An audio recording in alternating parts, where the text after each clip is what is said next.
और उसके जाते ही रानी अनिल से बोली, अब आप मुझे पूरी बात बताइए, आप यहाँ और किस काम से आए हैं?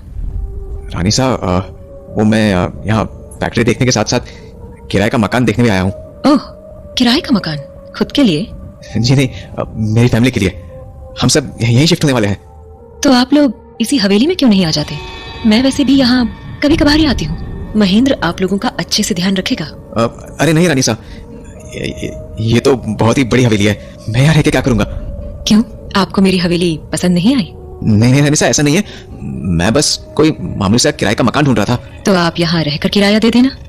रानी साहब, इस हवेली का किराया भरते भरते मेरी जिंदगी निकल जाएगी। आपका बहुत बहुत शुक्रिया, पर मैं कोई छोटा सा घर देख लूंगा। पर मैंने आपसे कहा ना, मैं यहाँ ज्यादा नहीं रहती, ये हवेली खाली ही रहती है।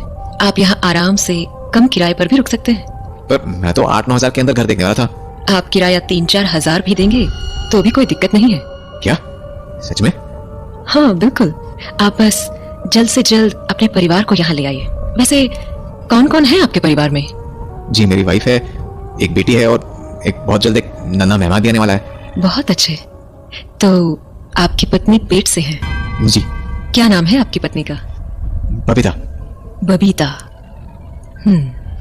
अभी अनिल और रानी आपस में बातें कर ही रहे थे कि तभी वो आदमी रसोई से भागा हुआ अनिल के पास पहुंचा और उससे अजीब किस्म के सवाल करने लगा।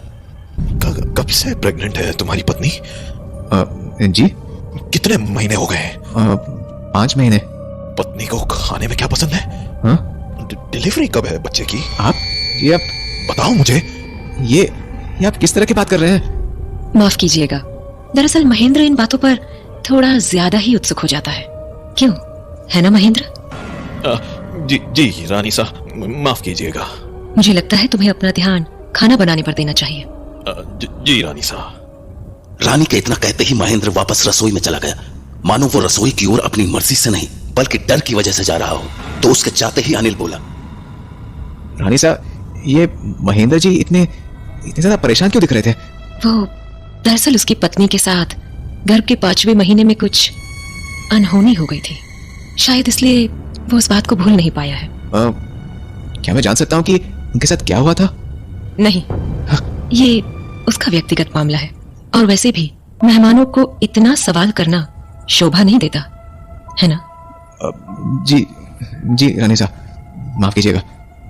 रानी से बात करने के बाद अनिल के मन में कई तरह के सवाल उठने लगे थे, क्योंकि रानी के बात करने का अंदाज कुछ अजीब सा था।